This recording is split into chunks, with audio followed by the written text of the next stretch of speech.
ডাইনে রুহু, বামে কলব। ডান দিক থেকে লা ইলাহা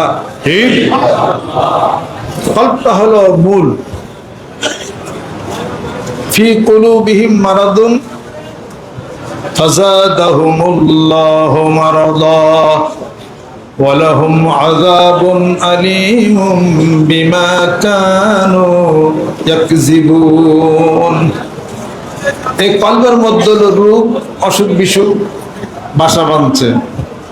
হিংসা, বিদ্বেষ, পরশ্রী, কাতরতা, মারামারি, ঠকানো, কায়দা, লোভ, লালসা সব হলো এগুলা অন্তরের রূপ। অন্তরে যদি আপনার রূপ থাকে তাহলে এই রূপ দূরীভূত করার জন্যে কোনো লাঠি দা বাইরে এলে কলবের রূপ দূর হইব নি। সাবান দুইটা গোলাইয়া যদি খান তে কলব পরিষ্কার হইব নি। অথবা পাঞ্জাবে নিয়ে যা যদি সাবান কিছু ডলেন, 4-5টা হুইল সাবান, তে কলব পরিষ্কার হইব নি। কলবের মধ্যে যে রূপগুলি গুপ্তভাবে বাসা বাঁধা আছে এগুলোকে পরিষ্কার করার জন্য হলো আলা বিযিকরিল্লাহি তাতমাইন্নুল কুলুব।